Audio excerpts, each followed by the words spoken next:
Okay, I've just got a quick little tutorial here to actually show you how to do two things all in the same tutorial. So I'm going to start with magic ring. Now, I know several people have problems where they say it comes unraveled, and I'm going to explain to you what you need to do to stop that happening.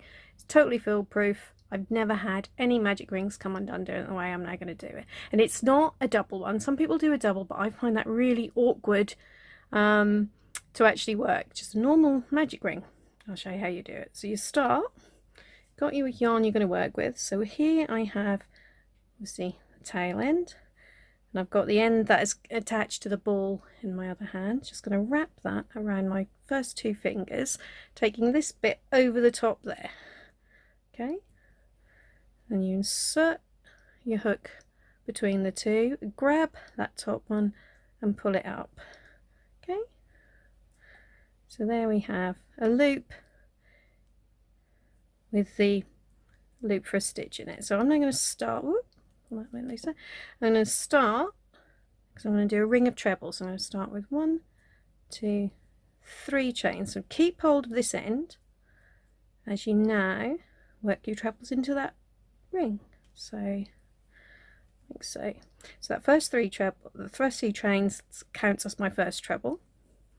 So I am now just going to do a ring of about, if we do like 16 trebles, that'll just finish nicely. So I've got 5 there, 6, 7, for the purpose of what I'm doing here, it doesn't really matter how many, as long as it then joins up. So something like 15, 16 is usually a nice number to make a circle. So what I'm going to do, what you can do, see, pull that in a bit. I'm not going to pull it too tight yet because I haven't quite got enough to make a nice flat circle. Do a few more stitches. Okay.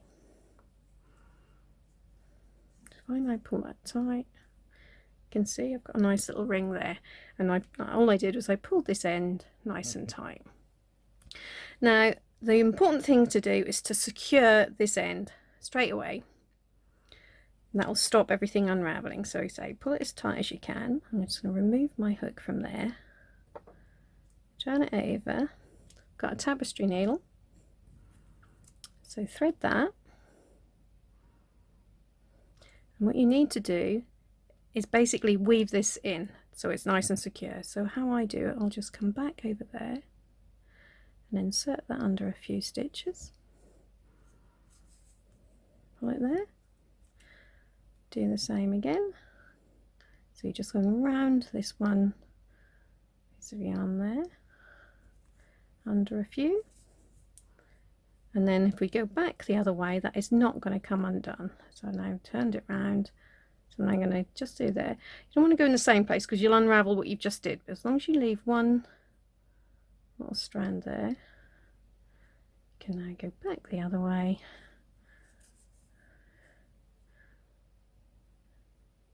Like so.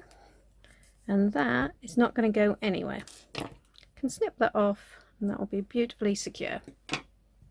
Okay, so that's the first thing I wanted to show you, was how to make a nice neat magic ring. And now I want to show you how to do an invisible join. What you would normally do, if I insert my hook back in here, most patterns will tell you to do it. And if you're carrying on with the same colour up another row, you probably want to do a slip stitch. So normally what you would do is insert your hook in the top of this, like the 3rd chain at the beginning, and make a slip stitch, and then you'll cut it off, pull that through, but you'll be left with this sort of bump. Okay, so what I'm going to show you, don't do that, so pull that up. What I'm actually going to do is now cut the end off and then pull this up here. So you've just got the one strand of yarn coming out of the middle of your last stitch there. Then what we do,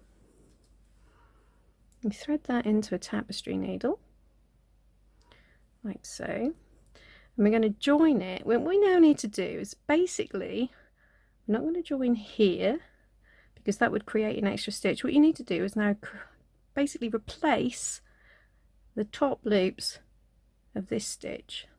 So if this was an ordinary treble, you still wouldn't go into this edge of it, you would still go to the next stitch where the next stitch along is. So if you can see that, so we're missing this third chain there, and we're going into the next stitch to insert that like so, and then pull it in. And now what we need to do is basically we're going to be replacing this bit here with another for the loops, just like that is with the other stitches. So what we now need to do is bring that back, come down there, and so I'm going to go back into the center there of that loop, and I'm also going to just pick up this extra loop behind just for a little bit more security. Okay, and then we pull it through, tidy that up. You can see, just don't pull it too tight, just pull it tight enough, there we are, that those loops look just like the others. Now hopefully you can see, you can't really tell where the chains were. It now all looks the same. So this is actually our starting chain, but it all blends beautifully. So we've got that again. Like I said, don't pull it too tight. You now just need to secure it. So I'm going to turn it over. And what I tend to do is just put into there. And again, don't pull this first bit too tightly. I'm just going to do so. Okay. And then we'll do like we did around the middle there. We're just going to weave in the end. Okay, so again, don't pull it too tight. Make sure you leave it nice and neat on the back. We'll wrap around there. Oops, get through. There's quite a lot going on there because it's right in the middle as well.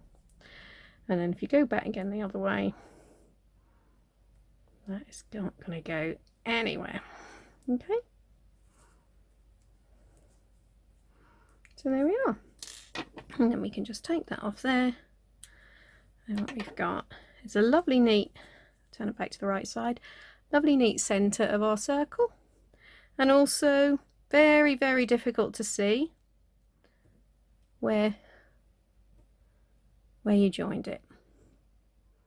So that